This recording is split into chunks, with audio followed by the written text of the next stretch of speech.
اللہ سبحانہ و تعالیٰ کا لاکھ لاکھ شکر عظیم ہے کہ مالک الملک نے ہمیں اپنی یاد کے ذریعے یہاں اکٹھا ہونے کی توفیق عطا فرمائی اور یہ موقع عطا فرمائی۔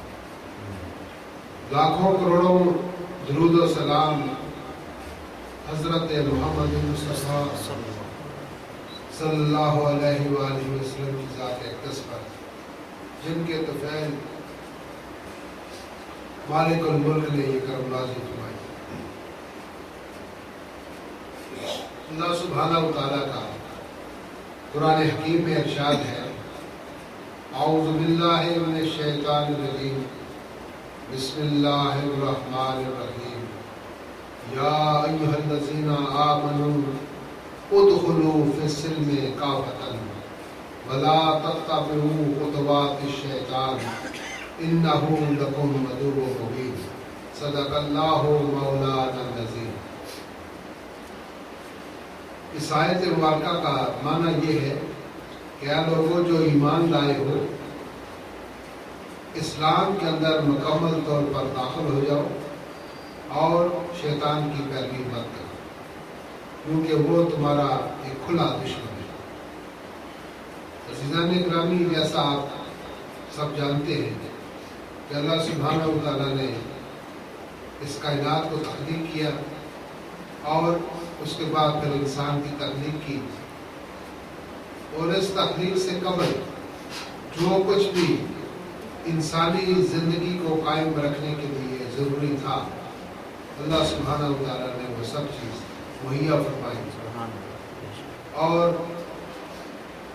اس کے بعد جو مسئلہ تھا انسانی ہدایت کا تھا، اللہ سبحانہ و تعالیٰ نے آسمان سے مختلف کتب اور صحف سماوی نازل فرمائی، اور ساتھ اپنے انبیاء کا سلسلہ جاری کیا۔ 1,24,000 کم و بیش پیغمبر اللہ تعالیٰ کے نبی اس پورے عرض پر آئے اور انہوں نے اللہ تعالیٰ کے پیغام کو انسانوں تک پہنچایا اور صراط مستقیم بتایا اور عملاً کر کے دکھایا، اور جو اللہ تعالیٰ کی تعلیمات تھیں، جو پیغام تھا، وہ بنی نوع انسان تک پہنچایا۔ آخر میں اللہ سبحانہ و تعالیٰ نے اپنے پیارے پیارے حبیب محمد مصطفیٰ صلی اللہ علیہ وسلم خاتم النبیین کو، سردار الانبیاء کو مبعوث فرمایا اور اپنی آخری کتاب قرآن مجید ان کے سینہ انور پر نازل فرمائی، اور حضور علیہ السلام نے وہ کتاب ہم تک پہنچائی، اپنی امت تک پہنچائی، تاکہ اس کے اوپر عمل پیرا ہو کر دنیا اور آخرت کی فلاح حاصل کرے اور اللہ کی نعمتیں اور اس کی برکتیں حاصل کریں۔ کیونکہ کوئی ایسا مسئلہ نہیں جس کے بارے میں قرآن حکیم مکمل طور پر انسانوں کی راہبری اور رہنمائی نہ کرتا۔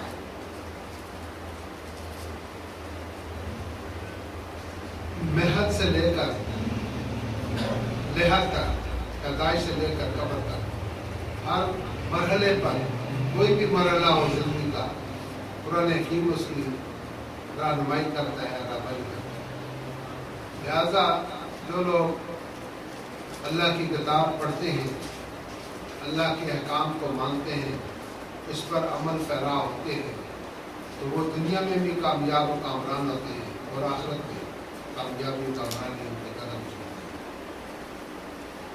اور اس کے لیے کوئی مشکل نہیں ہے، جس وقت بھی انسان چاہے صراط مستقیم پر وہ گامزن ہو سکتا ہے۔ اللہ سبحانہ و تعالیٰ کے توبہ کے دروازے کھلے ہیں، جس وقت انسان چاہے وہ توبہ کر سکتا ہے۔ وہ تواب الرحیم ہے، وہ غفور رحیم ہے، وہ بخشنے والا مہربان ہے۔ اگر انسان اس کے پیغام کو نہیں سمجھ سکا اور اس کے بتائے ہوئے راستے پر یا نبی پاک صلی اللہ علیہ وسلم کی جو سیرت طیبہ ہے اس کے مطابق اگر کوئی بھی انسان نہیں چل سکا، تو اب بھی وقت ہے، اب بھی وقت ہے کہ توبہ کر کے اور قرآن حکیم کو اور حضور پاک صلی اللہ علیہ وسلم کی سنت مبارکہ کو اپنا لیا جائے اور اس پر عمل درآمد شروع کر دیا جائے، تو کوئی بعید نہیں کہ اللہ سبحانہ و تعالیٰ آپ کو، ہم کو، سب کو اپنے مقبول بندوں میں درج فرما لے، صالحین میں درج فرما لے۔ اور جو آپ دعا کرتے ہیں ہمیشہ، یہ بڑی میں پتے کی بات کر رہا ہوں، جو آپ ہمیشہ دعا کرتے ہیں وہ دعا قبول ہو جائے۔ اس کی وجہ یہ کہ جب ہم سورہ فاتحہ پڑھتے ہیں اس کے بغیر نماز مکمل نہیں ہے، تو جب سب سے پہلے جو ہم لفظ استعمال کرتے ہیں الحمدللہ رب العالمین، تمام تعریفیں واسطے اللہ سبحانہ و تعالیٰ کے ہیں جو تمام جہانوں کی ربوبیت فرماتا ہے، ربوبیت فرماتا ہے، رب العالمین ربوبیت فرماتا ہے، الرحمن الرحیم بڑا مہربان اور نہایت رحم کرنے والا ہے، مالک یوم الدین مالک ہے روز محشر کا، روز حساب، روز قیامت کا۔ یہاں پر جب یہاں پر وہ پہنچتا ہے انسان مالک یوم الدین کہتا ہے تو آٹومیٹکلی اس کے اندر احتساب کا ایک خیال پیدا ہوتا ہے کہ وہ روز حساب ہے، وہ احتساب ہوگا اس کا، ہمارے ہر لمحے کا، ہماری زندگی کے ہر عمل کا، وہاں پر اکاؤنٹیبلٹی ہوگی، احتساب کمیشن وہاں بیٹھا ہوگا۔ تو جب ہر انسان اپنا احتساب خود کرنے لگ گیا تو پھر سوال نہیں پیدا ہوتا کہ اس کے اندر کوئی کمی پیشی رہ جائے یا اس کے اندر کوئی برائی رہ جائے، تو اس کو وہ انسان اپنی اصلاح خود کر لیتا ہے۔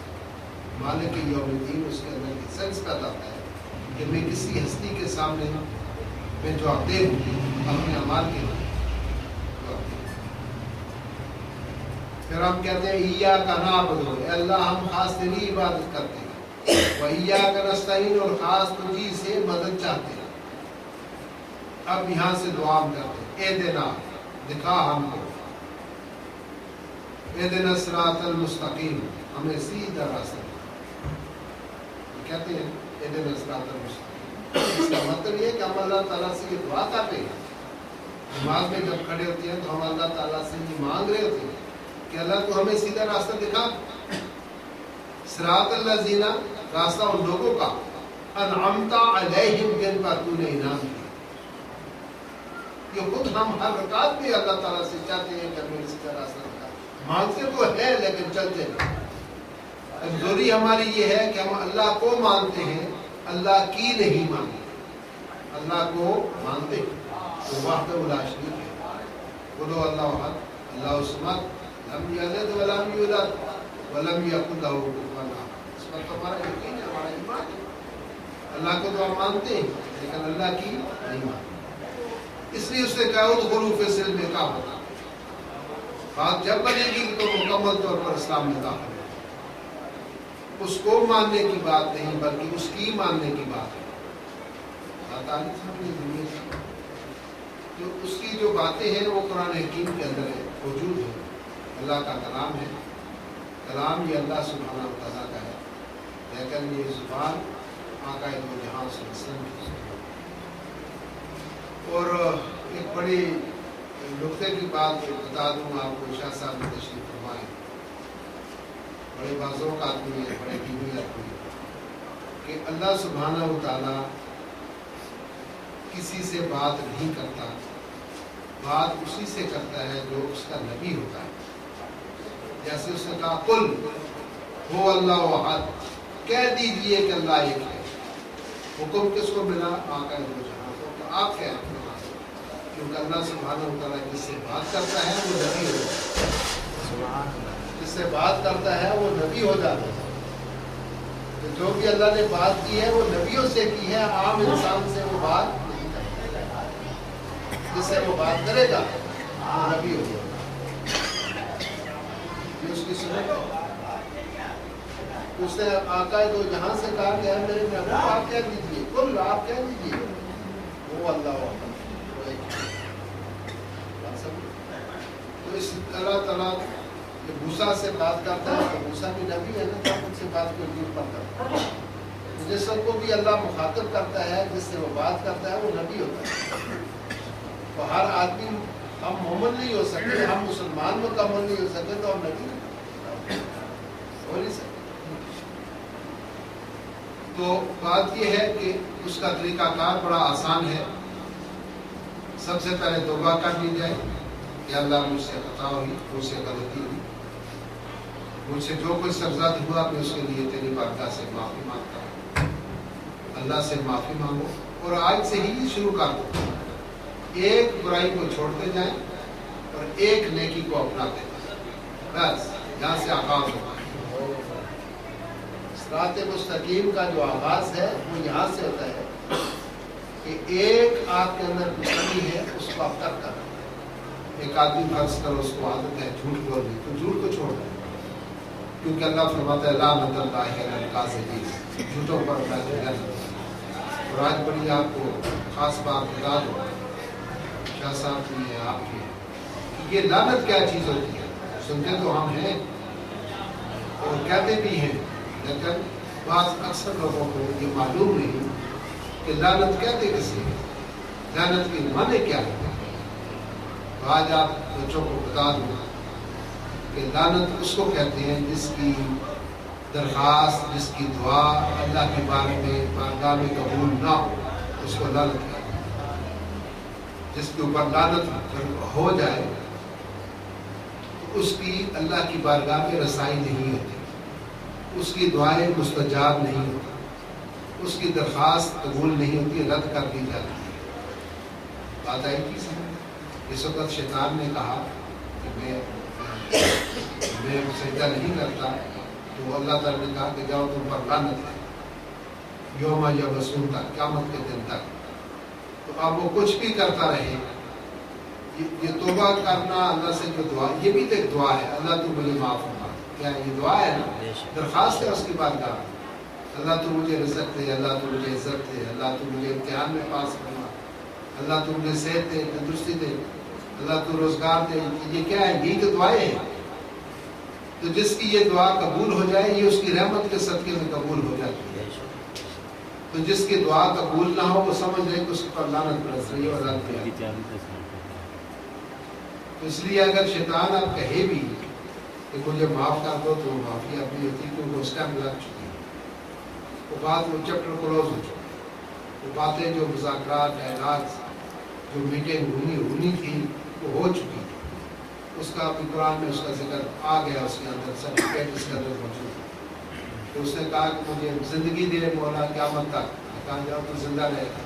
اس نے کہا کہ جو تیرے ماننے والے ہیں ان کو میں بہکاؤں گا، ان کو میں تیرے راستے سے ہٹاؤں گا. انہوں نے کہا جو میرے یہاں وہ کبھی نہیں ہٹیں گے، تو اپنا زور لگا. سبحان اللہ، سبحان اللہ.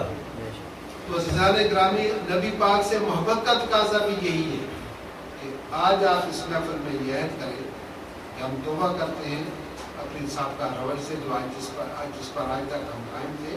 آئندہ کے لیے ہم وہ بات کریں گے جو اللہ نے فرمائی ہے اور اللہ کے محبوب نے. اور ہم ایک برائی جو ہمارے اندر ہے، ہر آدمی کو پتا ہو، ہر آدمی کو پتا ہو کہ مجھ میں اچھائی کیا ہے اور مجھ میں برائی کیا ہے. اور یہ دوسری کام کی بات آپ کو بتا دوں، نقطے کی بات، کہ روز محشر میں حساب آپ نے خود کرنا ہے، اپنا فیصلہ خود کرنا ہے کہ میں جنتی ہوں یا دوسری ہوں. کیونکہ نام اعمال آپ کے ہاتھ میں پکڑا دیے گئے اور آپ نے اس کو پڑھنا ہے، دیکھنا ہے کہ آپ نے کیا سیاکاریاں کی ہیں، کیا غلطیاں کی، کیا گناہ سرزد ہوئے اور کیا اچھا ہے. اس لیے عزیزان گرامی، انسان کو پتہ ہوتا ہے کہ کوئی جھوٹ بولتا ہے، اس کو جھوٹ چھوڑ دینا چاہیے. اگر کوئی نماز نہیں پڑھتا، اس کو نماز شروع کر دینی چاہیے. اگر اس کے اندر یہ ہے کہ وہ کسی کو کھانا نہیں کھلاتا، کسی مستحق کی وہ مدد نہیں کرتا، تو اس کو مدد کر دینی چاہیے، شروع کر دینی چاہیے. ایک برائی کو چھوڑتے جائیں، ایک نیکی کو اپناتے جائیں. بس اپنا راستہ چلتے جائیں، ادھر ادھر نہیں دیکھیں. یہ دنیا کا میلہ ہے، اس کو دیکھتے جائیں. دنیا کا میلہ ہے، یہ دیکھتے جائیں. 4 دن کی زندگی ہے، 4 دن کی زندگی ہے، کیا لے کے جانا ہے. کل رات کو میں نے کہا تھا، سلطان اسکندر نے کہا کہ جب میں مروں تو میرے ہاتھ کفن سے باہر نکال دینا تاکہ دنیا دیکھ لے میں نے پوری دنیا کے اوپر سلطنت کی ہے، لیکن میں جب دنیا سے جا رہا ہوں تو خالی نہیں۔ تو جس وقت آدمی اس دنیا سے جاتا ہے بچوں تو اگلے اس کی گھڑی بھی اتار دیتے ہیں، انگوٹھی اتار دیتے ہیں، سر سے ٹوپی اتار دیتے ہیں، کپڑے اس کے اتار دیتے ہیں، جوتا اتارتے ہیں، موزے اتارتے ہیں، کچھ نصیب کے 2 گز کفن ہو تو ہوتا ہے، ورنہ کسی کو تو وہ بھی ملتا ہے، کسی کو تو قبر بھی نصیب نہیں ہے۔ کوئی ہوائی حادثے میں غرق ہو گیا، سمندر میں چلا گیا، مچھلیاں کھا بے نام و نشان، قبر بھی نہیں۔ تو اگر قبر بنا بھی دی جائے تو وہ بھی کچھ عرصے کے بعد گمنام ہو جاتی ہے، پتہ نہیں ہے کس میں، پتہ ہی نہیں ہے قبر سے۔ جب تک بیٹا ہوگا وہ یاد رکھے گا یہ میرے باپ کی قبر، تو باپ کے مرنے کے بعد وہ بیٹا کتنا عرصہ رہے گا، 20 سال رہے گا، 25 سال رہے گا، 30 سال رہے گا، یاد رکھے گا۔ تو جب وہ چلے جائے گا تو پھر جو اس کی اولاد ہوگی، اس کے بیٹے ہوں گے، تو وہ کہیں گے یار یہاں میرے والد صاحب آیا کرتے تھے، میں بھی چھوٹا سا تھا تو ان کے ساتھ آیا کرتا تھا، وہ بتاتے تھے کہ میرے والد کی قبر ہے، تو ثابت یہ ہوا کہ میری یہ دادا کی قبر ہے اور ان کے ساتھ ہی میرے والد کی قبر ہے، یہ دیکھو یہ میرے دادا کی قبر ہے، یہ میرے والد صاحب کی قبر ہے۔ بات آپ کو سمجھ آ رہی ہے؟ تو جب وہ بچہ اس دنیا سے جائے گا بس 50-60 سال کی بات پتہ ہی نہیں ہوگا یہ قبر ہے، گمنام۔ اور وہ لوگ گمنام ہوگا، اور جو لوگ ظالم تھے ان کی قبروں پر تو گدھے پیشاب کرتے ہیں، گدھے پیشاب کرتے ہیں۔ اکثر قبرستانوں میں مویشی چلتے ہیں، اس میں گائے، بھینسیں، گدھے، کچر، گھوڑے سب اس پر پیشاب کرتے ہیں۔ ایک چھوٹی سی بات کرتے ہیں اور پھر اس کے بعد خلیفہ صاحب ختم پاکستان پر آئیں گے۔ خواجہ فرید الدین گنج شکر ایک سفر میں جا رہے ہیں، ایک بھل تھا، کسی بادشاہ تھا، اس کے ساتھ سے گزرے تو اندر سے رونے چیخنے کی آواز آئی، تو وہاں وہ کھڑے ہو گئے۔ فرید شکر گنج کی بات کر رہا ہوں، سمجھ آ رہی؟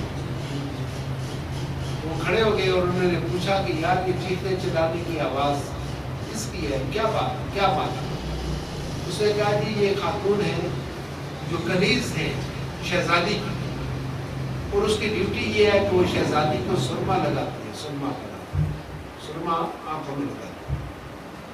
تو اس سرمے کے اندر کوئی چھوٹا سا کنکر تھا جو شہزادی کو چبھ گیا ہے، تو اس نے اپنی کنیز کو اس جرم کی پاداش میں مارنا پیٹنا شروع کر دیا، اور وہ چیخ چلا رہے۔ بات اتنی سی، کوئی 20 سال 30 سال 40 سال گزرے تو فرید گنج شکر کا پھر اسی شہر سے گزر گیا۔ اس شہر کا جو قبرستان تھا، اس قبرستان کے پاس سے گزرے تو انہوں نے دیکھا ایک کھوپڑی ہے، اور اس کی جو کھوپڑی کی جو آنکھیں اس میں سے چڑیا کے بچے وہ باہر جھانک رہے ہیں، کبھی اندر آتے ہیں کبھی باہر جا رہے ہیں۔ یعنی اس کھوپڑی کے اندر چڑیا کا گھونسلہ تھا اور اس کے وہاں پر بچے تھے، اور ان جو آنکھوں کی جگہ تھی وہاں سے بچے اندر باہر آ جا رہے تھے، چڑیا کے چھوٹے چھوٹے بچے۔ انہوں نے وہاں پر استخارہ کیا، کشف کیا، دیکھا کہ یہ کھوپڑی کس کی ہے اور یہ ماجرا کیا ہے۔ کشف سے الہام سے انہوں نے معلوم کیا کہ یہ کھوپڑی اس شہزادی کی ہے جس کی آنکھ میں سرما چبھ گیا تھا، اور اس نے شہزادی کو مار مار کے بےحد کر دیا، اور آج اسی کھوپڑی میں چڑیا نے گھونسلہ بنایا ہوا النا، اور اس کے اندر اس کے بچے ہیں جو ناکوں سے آ جا رہے ہیں۔ آج کیا ہو گیا؟ اس وقت وہ آنکھیں جو ایک کنکر کی چوب نہیں سہتی تھی، اور آج ان میں سے چڑیاں آ جا رہی ہیں، راگزر بن گئے۔ کوئی پتہ نہیں بچوں کا ہمارے ساتھ کیا۔ اس لیے اللہ سبحانہ وتعالیٰ سے ڈرتے رہنا چاہیے، اور اپنی قبر کو، اپنی موت کو پیش نظر رکھنا چاہیے، اور جو کچھ بن پائے ہو سکے نیکی اور خیر کا کام کرنا چاہیے، گناہوں سے اپنے آپ کو بچانا چاہیے۔ تو انسان کو تو شیطان بہکاتا ہے، وہ ہمیشہ برائی کی طرف مائل کرتا ہے، تو اچھائی کی طرف جانے کے لیے بڑا زور لگانا پڑتا ہے، بڑی کوشش کرنی پڑتی ہے، بڑی جدوجہد، اسی کو جہاد زندگی کہتے ہیں، یہی جہاد ہے۔ ایک دفعہ حضور پاک صلی اللہ علیہ وسلم تشریف فرما تھے مسجد نبوی میں، تو بعد مجاہدین گئے ہوئے تھے، تو وہ واپس آیا اور حضور کی خدمت میں حاضر ہوئے، کہا جناب ہم فلاں ملک شام سے، مصر سے، کسی جگہ سے، تو ہم کسی غزوہ سے واپس آ گئے، جنگ سے۔ تو انہوں نے کہا اس جنگ سے تو تم، اس جہاد سے تو فارغ ہو گئے ہو، یہ جو کر کے آئے ہو تم، یہ جہاد اصغر ہے، اور آپ کو اب آپ جائیں جہاد اکبر کی طرف۔ تو صحابہ نے عرض کی یا رسول اللہ یا حبیب اللہ یہ جہاد اکبر کیا ہے؟ تو آپ نے فرمایا کہ شیطان کے ساتھ لڑنا اور نفس کے ساتھ جنگ کرنا، اپنی خواہشات کے ساتھ اور اپنی آرزوؤں کے ساتھ جنگ کرنا، یہ جہاد اکبر ہے، یہ سب سے بڑا جہاد ہے، اپنے نفس کے ساتھ اور شیطان کے ساتھ جنگ۔ شیطان باہر نہیں، ہمارے اندر ہے۔ اس وقت آپ لوگ جن کو اللہ، آپ لوگ خوش نصیب ہیں، آپ جو بچے بیٹھے ہوئے ہیں آپ خوش نصیب ہیں، اس پر اللہ کا شکر ادا کیا کریں کہ آپ اللہ کے ذکر کے لیے یہاں اکٹھے ہوئے ہیں، اللہ کی یاد کے لیے یہاں ہوئے، اور یہ اللہ نے آپ کو توفیق دی ہے، یہ موقع دیا ہے، یہ اللہ کی مدد تھی آپ کے ساتھ کہ آپ جوان بچے یہاں بیٹھے ہوئے ابھی اللہ کا ذکر کریں گے، نبی پاک صلی اللہ علیہ وسلم پر درود و اسلام کا نذرانہ پیش کریں گے، اور اپنا نعت خوانی بچے کریں گے، آپ سنیں گے، حضور کی صلاح سنیں گے، یہ بڑی یہ نصیب کی بات ہے، یہ اس کو سمجھے، اپنی خوش قسمتی سمجھے۔ اور کچھ لوگ تو ابھی ٹی ویوں میں کے آگے سامنے بیٹھے ہوئے کرکٹ کا میچ دیکھ رہا ہوگا، کوئی انڈیا کے پرانے ڈانس دیکھ رہا ہوگا، اور کوئی بازاروں میں گھوم رہا ہوگا، پارکوں میں گھوم رہا ہوگا، کیا ان کے یہ لمحات نیکی میں تو نہیں لکھی ہے؟ تو وہی لوگ جو نیکی کے راستے پر ہیں، انہی کی نیکی اللہ تعالیٰ قبول کرتا ہے۔ اللہ سبحانہ و تعالیٰ آپ پر، ہم پر، سب پر راضی ہو، اور ہمیں صراط مستقیم پر چلنے کی اللہ توفیق عطا فرمائے، اور ہمیں اپنے اور اپنے محبوب کے بتائے ہوئے راستے میں چلنے کی توفیق عطا فرمائے۔ وآخر دعوانا